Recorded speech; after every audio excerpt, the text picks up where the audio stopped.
तो आज हम लोग पढ़ेंगे अल्कोहल का प्रिपरेशन, हाइड्रोबोरेशन, ऑक्सीडेशन अल्कीन से। अल्कीन का हाइड्रोबोरेशन ऑक्सीडेशन किया जाए तो अल्कोहल कैसे बनता है वो हम लोग देखेंगे। सबसे पहले अगर हम लोग बात करें तो इसमें दो कंडीशन आते हैं। पहला आता है सिमेट्रिकल का और दूसरा आता है अनसिमेट्रिकल का। फर्स्ट आता है सिमेट्रिकल के लिए, सिमेट्रिकल ऑफ एल्कीन। अगर एल्कीन सिमेट्रिकल हो तब बहुत इजी हो जाता है। तब हमें सिर्फ वाटर का एडिशन करना होता है। इसमें हमें डायरेक्ट एडिशन वाटर का कर देंगे तो बड़ी आसानी से हमें ये मिल जाएगा, डायरेक्ट एडिशन ऑफ वाटर। इसमें मैं आपको मैकेनिज्म भी बताऊंगा। अनसिमेट्रिकल के साथ मैकेनिज्म होता है, डायरेक्ट सिमेट्रिकल के साथ मैकेनिज्म की कोई ज़रूरत नहीं पड़ती है। तो देखिए कैसे होगा सिमेट्रिकल के साथ। अल्कीन ले लेते हैं, सिमेट्रिकल एल्कीन CH2 इसको हम लोग क्या करेंगे, BH3 के प्रेजेंस में पहला, और दूसरा आप H2O ले लो या फिर H2O2 ले लो, सॉरी H2O बोल रहे हैं, H2O2 ले लीजिए। इसमें क्या आपको मिल जाएगा, OH- आयन मिल जाएगा। इसके प्रेजेंस में जब आप रिएक्शन कराते हैं तो रिएक्शन कराने के बाद आपको बड़ी आसानी से अल्कोहल जो है वो फॉर्म हो जाता है। CH2OH आपको मिल जाता है। यहाँ से एक बॉन्ड टूट जाएगा और एक बॉन्ड टूटने के बाद OH जो है आपका माइनस इसके साथ जुड़ जाता है। इस तरीके से एक सिमेट्रिकल अल्कोहल, सिमेट्रिकल अल्कीन से अल्कोहल प्रिपेयर हो जाता है। ये हमारा इथेनॉल है, ठीक है। अब बात करते हैं अनसिमेट्रिकल के साथ। तो अनसिमेट्रिकल के साथ क्या कंडीशन आती है और अनसिमेट्रिकल के साथ क्या होता है और उसका मैकेनिज्म हमें देखना है, क्योंकि अनसिमेट्रिकल ही इम्पॉर्टेंट माना जाता है। तो अनसिमेट्रिकल के साथ देखिए, बात करते हैं हम लोग अनसिमेट्रिकल के साथ।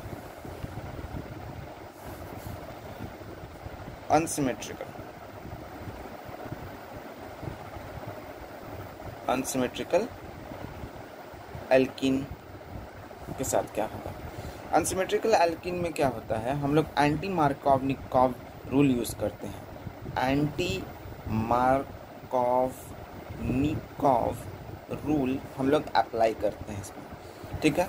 तो एंटी मार्कोवनिकॉव, अगर आपको मार्कोवनिकॉव रूल पता है तो उसका जस्ट अपोजिट रूल यहाँ पे अप्लाई करेंगे। और इसमें क्या होगा, जिसमें हाइड्रोजन की मात्रा जो होगी ज़्यादा, वहाँ पे आपके बॉन्ड जो होंगे वो जाके टूटते हैं और मिलते हैं।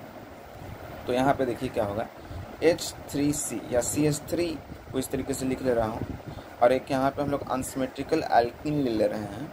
अनसिमेट्रिकल एल्कीन को जब हम लोग सेम BH3 और दूसरा H2O2 OH नेगेटिव के प्रेजेंस में रिएक्शन कराते हैं तो हमारा अल्कोहल बन जाता है। तो हमें अल्कोहल जो है वो मिल जाता है और बन जाता है CH2। और ये अल्कोहल किस तरीके का बनेगा, ये बनेगा 1 डिग्री का अल्कोहल प्रिपेयर होगा। इसमें ये वाला बॉन्ड जो है वो ब्रेक कर जाता है और ब्रेक करके OH आपका उसके साथ आकर मिल जाता है। अब मेन काम क्या है इसका मैकेनिज्म। इसके मैकेनिज्म को हम लोग समझते हैं कि किस तरीके से ये काम करता है। आइए बात करते हैं मैकेनिज्म के बारे में, किस तरीके से ये आपका बना है। मैकेनिज्म बड़ा ही सिंपल है। आपको सबसे पहले क्या करना होगा, एक अनसिमेट्रिकल एल्कीन लेना होगा जो कि है CH3 CH double bond CH2। हम लोग क्या कर रहे हैं, BH3 ले रहे थे, तो BH3 जो है वो हम लोग लेते हैं। BH3 जो है मैं कुछ इस तरीके से लिख दे रहा हूँ, ये हो गया BH3 जो है एक लेविस एसिड है।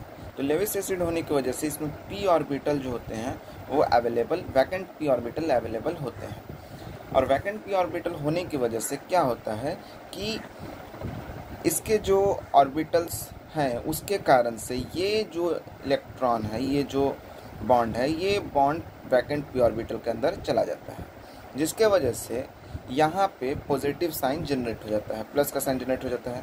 हम लोग ये बॉन्ड क्यों तोड़े, ये बॉन्ड क्यों नहीं तोड़े, तो इसका रीज़न ये था कि यहाँ पे देखिए CH2 जो है अगर इसको तोड़ेंगे तो इसमें पॉजिटिव चार्ज जनरेट होगा, और पॉजिटिव चार्ज जनरेट होगा तो CH3 इसको सपोर्ट करेगा।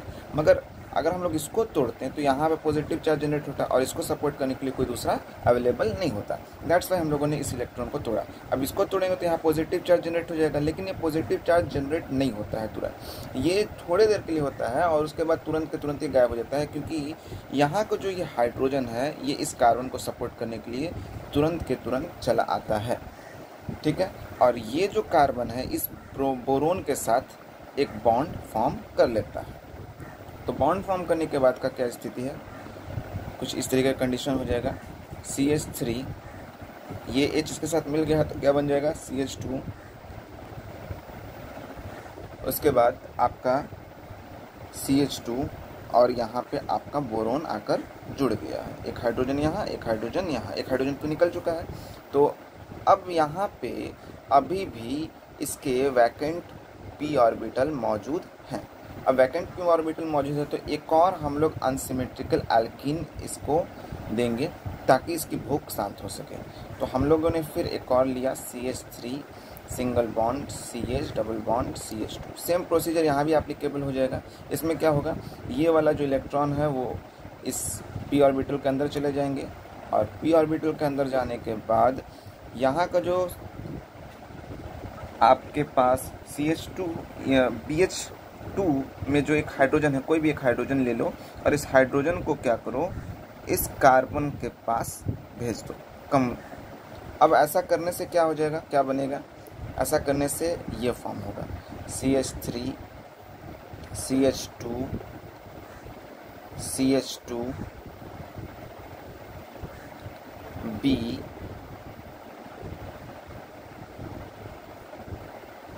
B के साथ आपका CH3 CH, यहाँ C लिख दे रहा हूँ, यहाँ H ताकि बॉन्ड अच्छे से जुड़ा रहे, CH, ये CH, अब CH सिर्फ नहीं रहा क्योंकि H एक और आ गया है तो इसे हम लोग CH2 लिख सकते हैं, CH2 साथ ही साथ एक और CH2 आपको अवेलेबल हो गया। अब देखिए यहाँ पे एक हाइड्रोजन है ही बचा हुआ है, अभी भी इस बोरोन की भूख शांत नहीं हुई है क्योंकि इसमें अभी भी मौजूद है आपके वैकेंट p ऑर्बिटल, जिसके वजह से इसमें हम लोग एक और अनसिमेट्रिकल एल्कीन का रिएक्शन करा सकते हैं। तो एक और अनसिमेट्रिकल एल्कीन जब हम लोग इसके साथ रिएक्शन कराएंगे, ये मेरा, हम इसको इस स्ट्रक्चर को फिर मैं यहाँ लिख रहा हूँ, देखिए क्या स्ट्रक्चर कैसे लिखाएगा। स्ट्रक्चर जो है वो कुछ इस तरीके से हम लिख सकते हैं, CH3 CH2 CH2 B, इसका एक हाइड्रोजन यहाँ पे है और CH2 CH2 CH3। ठीक है, मैंने लिख लिया, इसी स्ट्रक्चर को मैंने यहाँ लिखा है। अब फिर से एक और अनसिमेट्रिकल एल्कीन को यहाँ पे अवेलेबल कराएंगे, तो वो अनसिमेट्रिकल एल्कीन जो है वो ये है CH2 CH single bond CH3। इसमें वैकेंट p ऑर्बिटल अभी भी अवेलेबल है, जिसके वजह से यहाँ के इलेक्ट्रॉन टूट के यहाँ चले जाएंगे और इसका एक हाइड्रोजन जो है वो कहाँ जाएगा, इसका एक हाइड्रोजन जो है वो इस कार्बन के पास वापस आ जाएगा। ठीक है ना, यहाँ से मैं ऐसे कर दे रहा हूँ, इस कार्बन के पास आ जाएगा। अब इसके वजह से क्या बन जाएगा, इसके वजह से कुछ इस तरीके का स्ट्रक्चर बन जाएगा, वो हो जाएगा आपका CH3 CH2 CH2। कितने पीस अवेलेबल हो गए, 1 2 3 पीस अवेलेबल है। तो 3 पीस अवेलेबल होगा तो हम लोग यहाँ पे 3 लिख देंगे और किससे जुड़ा हुआ है, बोरोन से। ये पूरा जो प्रोसीजर हुआ, इस प्रोसीजर को हम लोग हाइड्रोबोरेशन बोलेंगे, हाइड्रोबोरेशन यहाँ लिख दे रहा हूँ, इस पूरे प्रोसीजर को हाइड्रोबोरेशन बोलेंगे। अब ये तो हाइड्रोबोरेशन हुआ, हाइड्रोबोरेशन के बाद क्या करना है, ऑक्सीडेशन करना है। तो ऑक्सीडेशन करने के लिए हम लोग क्या करेंगे, ऑक्सीडेशन के लिए देखिए जैसे कि अभी आपको मैंने दिखाया कि किस तरीके से ये 3 मोल बन रहे हैं, बोरोन के साथ अटैच हो रहे हैं, तो वो हाइड्रोबोरेशन हो गया। उसके बाद ऑक्सीडेशन करना है, तो जब ऑक्सीडेशन करना है तो हम लोग क्या करेंगे, यहाँ पे ऑक्सीडेशन मैं यहाँ पे कर दे रहा हूँ ताकि आपको बहुत आसान पड़ेगा।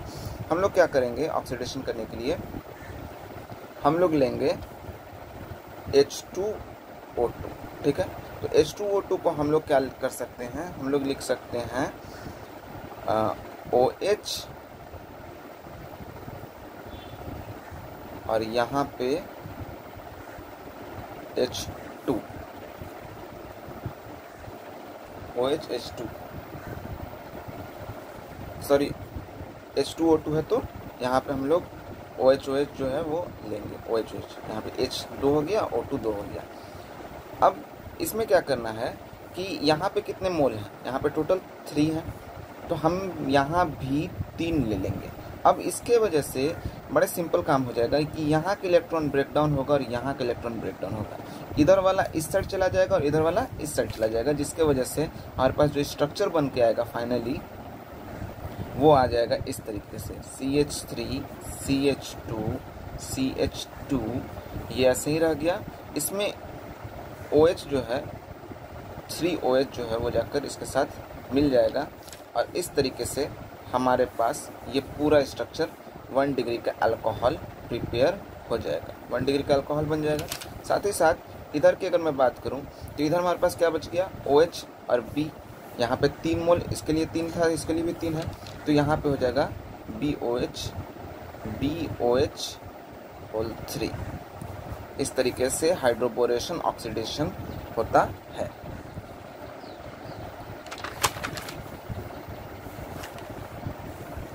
उम्मीद करते हैं आपको पसंद आया होगा, समझ में आया होगा। अगर आपको पसंद आया हो तो चैनल को लाइक करें, सब्सक्राइब करें, कमेंट करें। किसी तरह का अगर कोई प्रॉब्लम है तो थैंक यू।